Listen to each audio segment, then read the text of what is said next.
My name is Mary, and I'm in my early 51s. I've been married to James for 21 years, and our life is mostly peaceful and happy. Even though we don't have children, we're content. James is 3 years older than me, and he works at a regular company. He hasn't really changed much over the years, but because I only work part-time, we have a little extra money to spend on nice things. Our marriage has been steady, without any big problems. But then, something small happened that shook up our calm life. It all started when I learned that my father had passed away and I inherited his apartment. After James and I got married, my father moved into a new, modern 3-bedroom apartment. Meanwhile, James and I lived in my childhood home, a 5-bedroom house full of memories. My father had given it to us as a wedding gift, and he was happy for us to start our life there. I was so touched by his gesture. When my father passed away, I inherited his apartment. I loved that place, so I decided to rent it out right away. But one day, during conversation with James's family, an unexpected suggestion came up. Someone said, Rachel and her kids are living in a small place. How about they move into Mary's 5-bedroom house? Rachel is James's younger sister. She's divorced and raising 2 kids in a 3-bedroom apartment, which is probably a bit cramped for them. To be honest, my relationship with Rachel hasn't been great. Every time we meet, she makes little sarcastic comments about the fact that James and I don't have kids yet. James and I got married just before we turned 32, and ever since then, Rachel has been making these remarks. As I got older, her comments became even more cutting, like, "You're over 32 and still no kids?" Or, "Don't people see you as less of a woman without children?" What hurt me the most was something she said after my father passed away. She looked at me and said, "It's a shame your father never got to see a grandchild." That really shocked me and left me feeling numb. Rachel is actually 5 years older than me, so instead of a younger sister-in-law, she feels more like an older one. We've always tried to be kind to her and treat her like family, but those remarks really stung. I naturally built a wall in my heart against Rachel.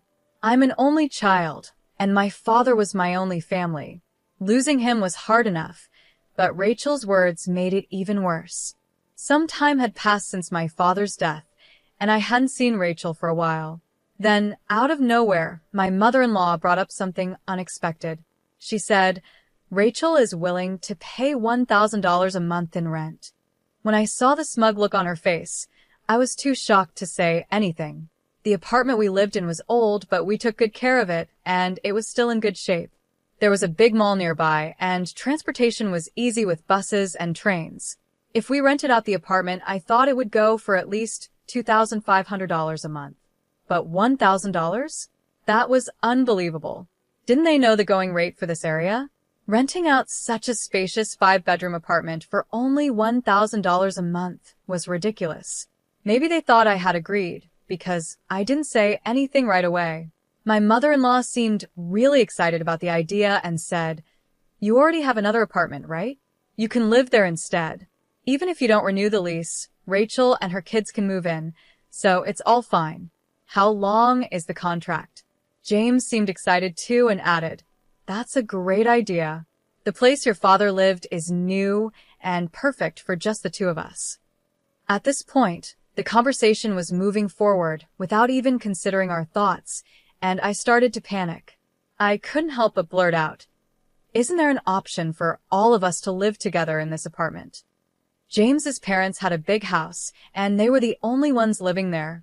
They even had rooms for both James and Rachel, so I thought it would be fine if they all moved in. After all, they said they wanted a bigger place. Normally, before making decisions like this, you talk with the family. But moving in with James's parents would mean Rachel's kids would have to change schools, and they seemed worried about the cost and hassle of getting new school uniforms and gym clothes. I didn't want to directly say I didn't want to rent the apartment to Rachel in front of my mother-in-law, but I said, "This is my hometown. I can't just leave so easily." I left their house, but my mother-in-law said, "You don't have to decide right away," which made me feel like she wasn't giving up. When I got home, I asked James, "This apartment is special to us. Why are you so quick to decide to leave?" He seemed surprised and said, "Well, it's not a single-family home." I was shocked by his answer. Maybe because he grew up in a house, an apartment didn't feel like a real home to him. But I wished he could at least understand my feelings and apologize. Instead, I felt upset. I raised my voice and said, "This is my home, my apartment. Why are you making decisions without asking me?" James looked upset and replied, "We've been married for 21 years. Why are you saying my apartment?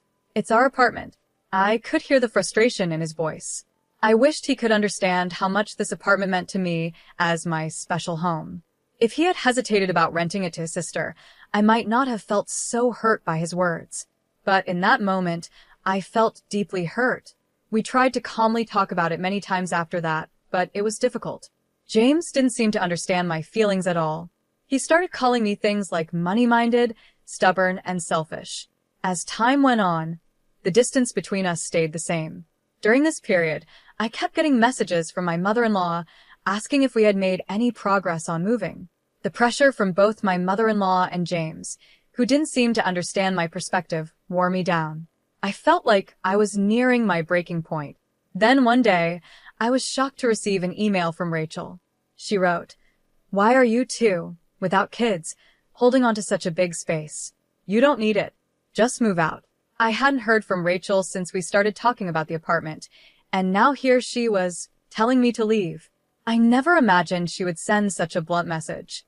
Reading her email, I reflected on everything I had been through and felt a wave of self-doubt. The idea of divorce crossed my mind several times. Each time, I tried to calm myself, but I was reaching my limit. I decided to visit the local government office to start the process for a divorce. I also reached out to a specific place to understand the next steps. A few days later, with a clearer mindset, I went to the court. After checking, I found out that both the apartment we lived in and the one I was renting out were in my name. It was legally mine. Confirming this gave me the strength to confront my situation with James. I thought about what I needed to do next and decided we needed to talk seriously. I told James, "I've said this many times, this is my house. I can't stand the idea of renting it to Rachel. I don't want to give my home to someone who treats me poorly. Please talk to your mother and Rachel about this." James's face darkened like he was tired of the conversation. I had already told him about all the hurtful things Rachel had said to me and how much I disliked her behavior. I wanted him to understand my feelings, but instead, he sided with Rachel, saying, "Rachel is right." It was then that I realized how things had truly changed. I could have gone through with a divorce at that moment, ending the pain I was feeling. But I couldn't bring myself to end a 21-year relationship so quickly. Deep down, I was ready for divorce if James rejected what I had to say. Still, I thought to myself, maybe I'm being too sensitive about Rachel. Maybe she isn't being as condescending as I think, and I'm just exaggerating things. James didn't get it, though. He said, "I really don't understand why you feel this way." His words hurt. Was I the only one feeling like this? I asked him, "If that's how you feel, will you sign this?" And I handed him the divorce papers. James looked shocked but quickly replied, "Do you really want to end our relationship over something so small?" He didn't understand that it wasn't a small issue to me. "I'm serious," I said, looking him in the eyes. "I care about Rachel too, but lately things between us have changed. I don't feel the same love anymore, so I'm leaving." My heart ached when I saw how casual James was about it, smiling like it wasn't a big deal. It made me feel like he didn't understand how deeply this was affecting me, and I felt tears start to well up. I just wanted him to leave sooner rather than later. James then said in a softer tone, "Maybe Rachel and my mother don't really want to get along with you. Have you ever thought that because you always focus on yourself, our relationship has suffered?" His words stung again. We had always misunderstood each other, even while trying to make things work. "I think it's impossible to fix our relationship now, no matter how much we talk. I can't imagine a future with you anymore," I said calmly. "If you can't understand my feelings, then we'll have to go through with the divorce." James looked both surprised and sad as he asked, "Do you really feel that way?" Then he left the house without saying anything else. He didn't sign the divorce papers, and he left all his belongings behind. A few days later, James came back. He looked sad and unsure. "What should we do from here?" he asked quietly. I could tell he thought I might forgive him if he acted humble, but my mind was already made up. There was nothing left to discuss. "If you agree to the divorce, sign the papers," I said. "If not, we'll have to take legal action. And by the way, I've decided to let go of this house." I had been thinking about selling it for a while. The day I went to get the divorce papers, I talked to Mr. Eric, an old friend of my father's. I'd known him for years. When I was a child, Mr. Eric was always by my father's side until the very end. He even attended my father's funeral and gave me his business card, telling me to reach out if I ever needed help. The card had the details of his law firm. Thanks to Mr. Eric, I was able to get help from a legal advisor to deal with my father's inheritance. When I told Mr. Eric about my situation, he gave me honest and helpful advice. He explained the importance of checking property ownership, dealing with divorce complications, and other tips that helped protect me. After James left the house for a while, I decided to sell the apartment. I quickly contacted real estate agents to start the process. I also informed Mr. Eric about my rocky relationship with James and how he refused to sign the divorce papers. Asked for his help in handling the divorce. When James found out I was selling the apartment, he was shocked and angry. "You always said this was our family home. Are you really going to sell such an important place? After all the concern you had about Rachel, you're being selfish," he said. But his words didn't affect me anymore. I looked him straight in the eyes and asked, "Do you have anything else to say?" James seemed surprised but quickly began arguing. "Why would you make such a big decision on your own? The apartment may be in your name, but after a divorce, there should be a division of property. This place belongs to both of us, right?" James was clearly emotional and desperate, but I calmly smiled and responded, "Actually, this apartment has been in my name since before we got married. I checked with my lawyer, and anything owned before marriage isn't part of the property division." Selling the apartment was difficult, but I didn't want to hold on to painful memories in this home. With the advice from Mr. Eric about property laws, I decided selling was the best choice. When James realized the truth, his attitude changed quickly. "I'm sorry," he said. "This place means a lot to you, but it hasn't been sold yet, right? Please reconsider. Let's give it another try. I'll talk to Rachel and Mom. Just stop the divorce and the sale of the apartment." As I listened to him plead, I found myself wondering why I had stayed with him for 21 long years. I was shocked that I had chosen someone like him. "Don't try to act nice now. When we were together, you never stood by my side. The idea of starting over with you is impossible, so please leave. We both need to move on." He wasn't easily convinced, and this created a big gap between us. But after going through all the necessary steps, I was finally able to end our relationship. It felt like the start of a new chapter in my life. At first, being alone seemed scary, but I realized it wasn't as bad as I thought. Now I live in a new 3-bedroom apartment, living life the way I want. My mother is with me, and even though he's gone, I'm fine. Everything is okay. My husband once coldly said, "You're not needed here." That shocked me.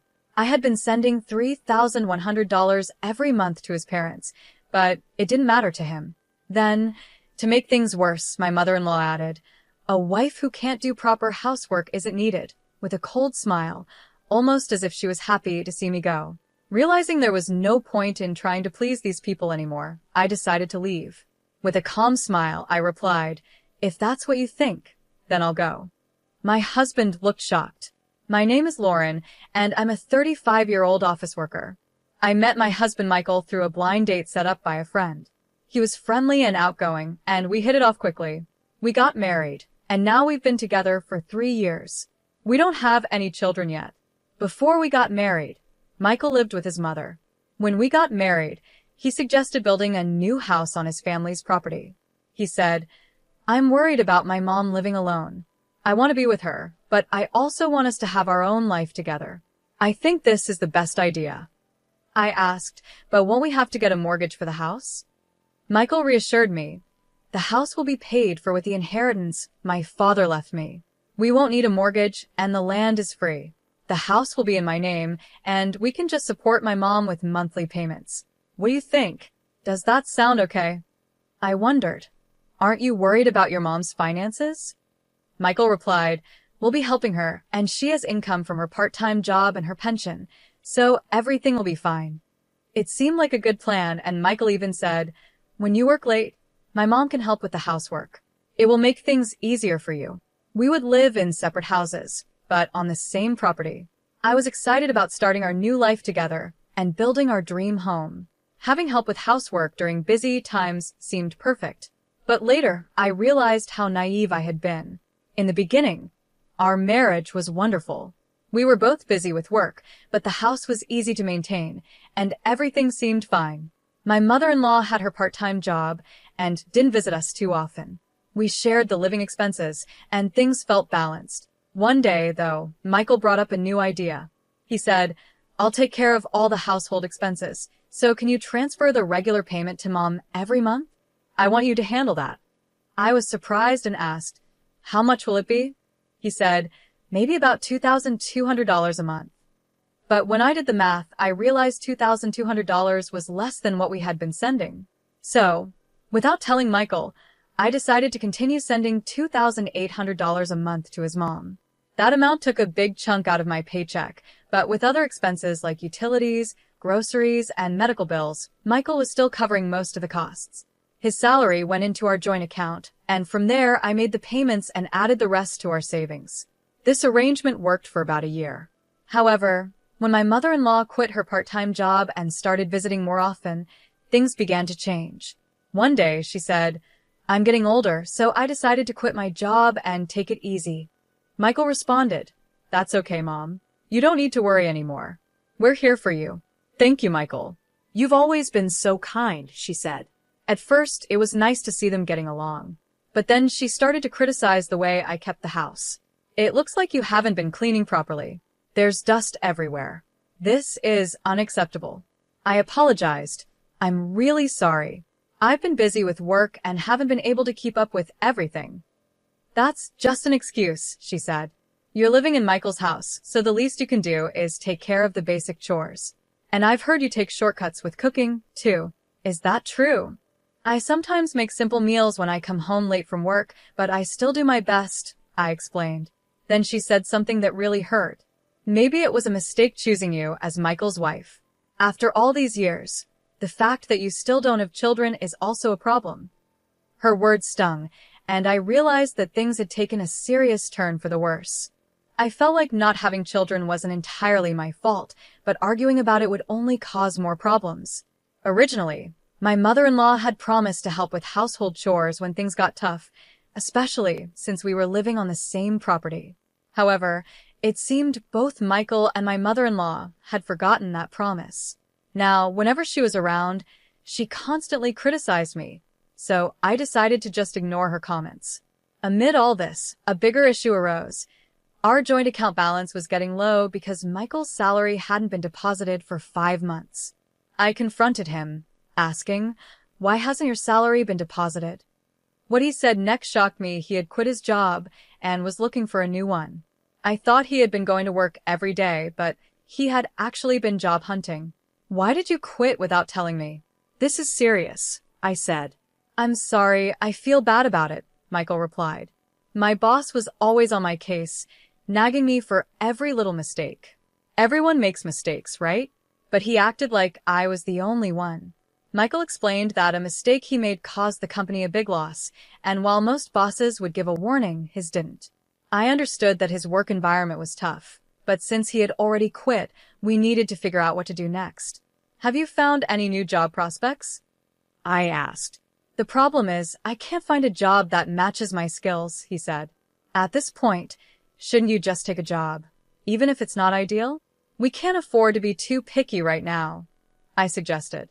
But Michael insisted, "No, I want to choose carefully for my next job, where I plan to stay until retirement." "What about our finances?" I asked. "Well, you're working too, so you can help support us for a while, right?" he replied, as if it were no big deal. I realized he wasn't going to change his mind, so I decided to endure until he found another job. But with our income so low, after sending money to my in-laws, there was barely anything left.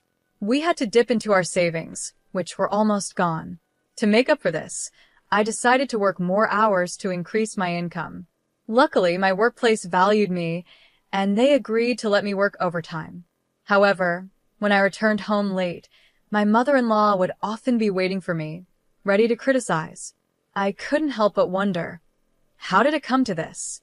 I can't believe a daughter-in-law doesn't do any housework, my mother-in-law said angrily. I'm sorry, it's because of work, I tried to explain. Making excuses, going out to play, and then asking Michael for more money? I need money for living expenses and the remittances. My salary alone isn't enough, I said. Hearing this, my mother-in-law got even angrier. Complaining about just $2,800? You live in Michael's house for free and don't even do any chores. Unbelievable. It was shocking to me that she thought $2,800 was nothing. I worked hard to earn that money. It seemed like she took the monthly payments for granted and didn't appreciate their value. She added, because you don't do the housework, I have to, or Michael suffers. It's hard dealing with such an incompetent daughter-in-law. Even though she acted like she did all the work, my mother-in-law often bought ready-made meals from the store and only did laundry for herself and Michael. The kitchen was always left messy, with dirty dishes everywhere. Michael and my mother-in-law always had their meals prepared, but not for me. I was usually told to eat whatever was left over. Michael would just relax in front of the TV while I dealt with my mother-in-law's harsh words. Over time, my feelings for my husband started to fade. His job search wasn't going well, and he was too proud to apply to anything less than top companies. A year had passed, and he still hadn't found a job. He just spent his days doing nothing. Hey, if this keeps up, we're going to run out of savings. Can't you get a part-time job to help with the bills? I asked him. Michael glared at me and said sharply, why should I get a part-time job? This house isn't even in your name, it's mine. You're just living here and can't even take care of me properly, so of course you have to pay the bills. I felt the future was looking bleak. I was paying for everything, our living expenses and the remittances to his mother, but there was a limit to how much I could earn. Remittances? It's just $2,800. Stop nagging me. If you don't like it, leave my house, he said angrily, hitting the table before walking out of the room. Michael dismissed the amount I worked hard to earn, calling it just $2,800. Our relationship had never been more strained. Then, unexpectedly, some good news came. Michael had a chance to get a job at a company run by his mother's friend. While the salary wasn't as high as his old job, I was just thankful he would be working again. The trial period was set for 5 months. Michael grumbled, I don't think this company is the right fit for my skills, but it's hard to say no since my mom introduced me. As long as you're willing to work, that's what matters. Do your best and aim for full employment, I replied. I never imagined that Michael's new job would cause more problems. At first, he left for work every morning with energy, but after a month, things changed. He started coming home late, and sometimes he didn't come home at all. His jacket smelled like a woman's perfume that I didn't recognize. On top of that, he stopped contributing his salary to our household and even started withdrawing money from our joint account without asking me, while still sending the monthly remittance to his mother. I decided to stop putting my salary into the joint account, which made Michael furious. He confronted me, asking, why aren't you putting money in the account? The balance is almost zero. Where is your salary going? You're not paying for the living expenses. Tell me how you're using the money. I told him, that's not fair. Am I the only one earning and managing our household? If you contribute, I will too. Michael shot back. This house is mine. It's only natural for you to contribute. I was shocked by how he expected me to use my earnings for his spending, pay the remittances to his mother, and cover all the household costs. I also started to suspect he was having an affair, though I didn't have proof yet. I decided to investigate. Since I couldn't afford to hire a private investigator, I had to do it myself. One night, while Michael was asleep, I used his fingerprint to unlock his phone. I found messages with a woman named Julie, and the content was shocking. The messages said things like, I really enjoyed our date today. I wish we could be together forever. And, would you consider marrying me? I'll get rid of my wife. Wait for me, can't wait to start our life in a new home. I took screenshots and saved the messages to my phone. I then decided to find out who Julie was. But before I could act on it, I came home from work one day to find bags piled up at the entrance. "What's all this?" I asked. Michael replied coldly, "I've decided to live with my mom instead of you, since you don't do the housework." "You made this decision without talking to me? This is my house too. You can't just make decisions like this," I said. He responded, "You have no right to complain. Since I'm paying for the remittances and living expenses, I can decide what happens here. It's better with my mom around, so you should leave." To make matters worse, my mother-in-law also chimed in, saying, "A wife who doesn't do housework is useless," smiling like she was happy to see me go. At that moment, I realized it was pointless to keep trying with these people. I made my decision in that moment. "First, please sign this," I said, pulling out the divorce papers I had prepared from my bag and handing them to Michael. Confused, he asked, "When did you prepare this?" "The day you told me to leave the house. I got them right after you said that," I replied calmly. Michael was surprised, but eventually he agreed and signed the papers. I signed them as well and said, "I'll submit these to the city office. I'll arrange for a moving company to get my things out as soon as I find a new place. I want you out as soon as possible." My mother-in-law yelled at me, but I ignored her. I packed the essentials into a bag and headed to my parents' house. They were surprised by my sudden arrival, but they welcomed me with open arms, understanding that something was wrong. The next day, I took some time off from work and began to take action. First, I submitted the divorce papers to the city office. Then, I started looking for a lawyer to help with the divorce process and any compensation I could claim. I also began searching for a new place to live. It was a busy time, but I felt a sense of fulfillment as I moved forward with my life. I found a nice, modern apartment perfect for a single person and hired a moving company to help with the move. On the day of the move, I returned to the house while Michael was at work, but his mother was there. The movers took my furniture, appliances, and other belongings piece by piece. "You're taking everything? The house will be so empty," she said. "These are all the things I bought when we got married. I used my savings to get the furniture and appliances. Since the house is in Michael's name, these items are mine," I explained. She couldn't argue and was clearly frustrated. After moving into my new, luxury apartment, I started enjoying my independence. I was able to use all my income for myself, and thanks to my hard work and overtime, I got promoted and my salary increased. Life went on like this for about 5 months. Then I started getting a lot of calls from my mother-in-law. I regretted not blocking her, but eventually I gave in and answered one of her many calls. "Hello, Lauren, can we talk?" she said. "What do you want?" I asked, tired of her persistence.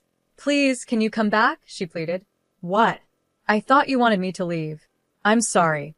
I've thought about it and reflected on everything," she replied. She wanted me to start sending her $2,800 again, just like before. I couldn't believe how selfish she was. She explained that Michael's affair at work had been exposed, and he couldn't get a regular job anymore, only part-time work. He and Julie had started living together, but Julie didn't like living with his mother, so she moved back to her old home. Without the money I used to send, she was struggling to survive on her pension. "I have nothing to do with you anymore. I won't send you any money," I said firmly. Then I blocked her number and also blocked Michael's. I didn't want any more contact with either of them. But a few days later, Michael showed up outside my workplace. "Lauren, I'm sorry. Can we start over?" "I'm in trouble," he said, clearly desperate. I was shocked to see him there. He explained that living with Julie hadn't worked out because she couldn't do housework, and after the affair became public, he felt uncomfortable at work and quit. Their relationship fell apart because of their financial struggles and constant arguments, and Julie had left him. "It's too late," I told him. "I don't want to see you again. If you try to ambush me like this again, I'll call the police." He shouted, "Wait," as I walked away, but I ignored him and went home. Later, with the help of my lawyer, I received $50,000 in compensation, and Julie paid me an additional $210,000. I heard that Michael was now working several part-time jobs to pay off his debts and had even resorted to shady ways of getting money. Meanwhile, my mother-in-law had gone back to working part-time and was living frugally. They were constantly blaming each other for their problems. Julie had started working night shifts to pay off her debts after quitting her job and breaking up with Michael. As for me, I've adopted a little dog and am enjoying peaceful, happy days in my new apartment, looking forward to whatever life has in store next.